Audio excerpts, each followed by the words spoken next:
Welcome to Eat at Joe's. Let's make a deceptively simple coffee syrup.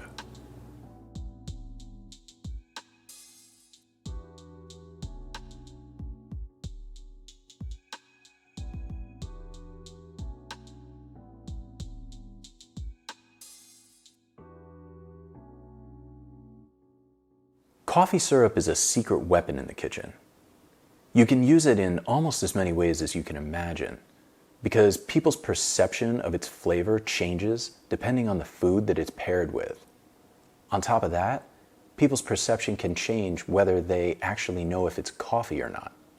For example, if you're using it as a topping on ice cream, people will talk about how the bitterness contrasts with the sweet, creamy dessert.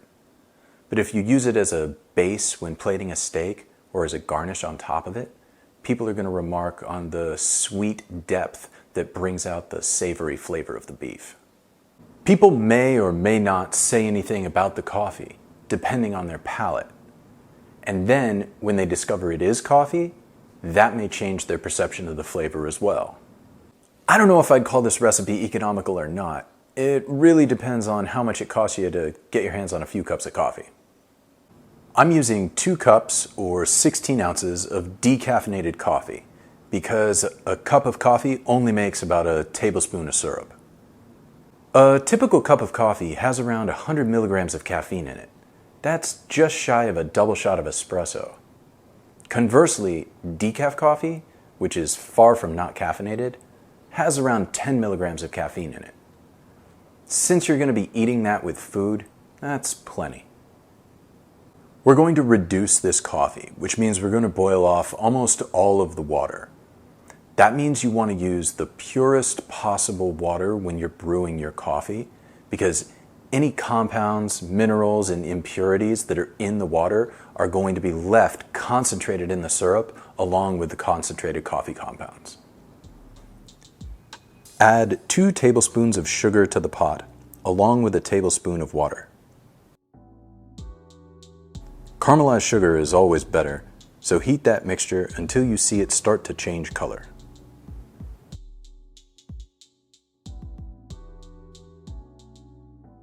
Pour in the coffee, but be careful, it will splatter. Then, just boil it and reduce it.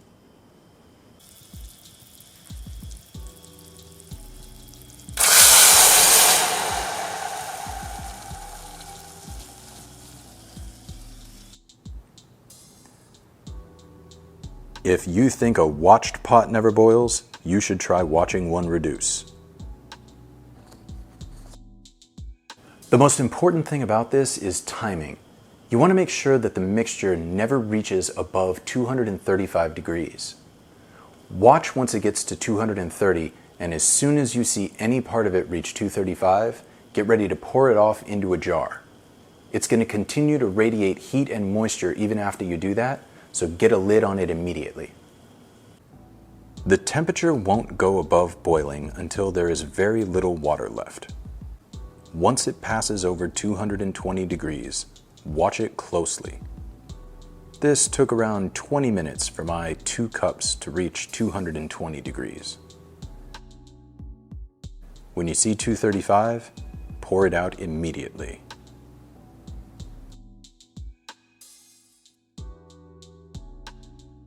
Close the lid and leave it to cool. This stuff is awesome.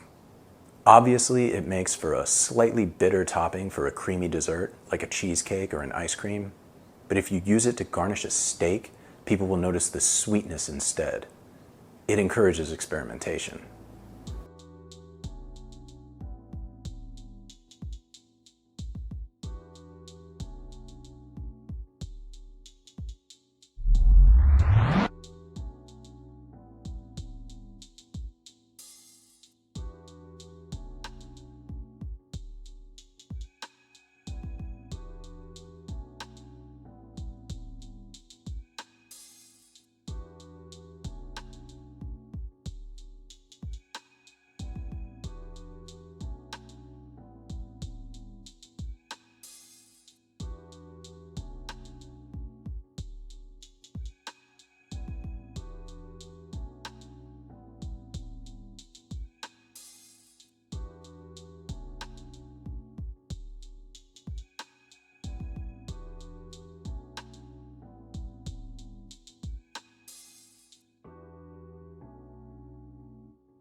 Thanks for watching Eat at Joe's. I hope my coffee syrup comes in handy. See you next time.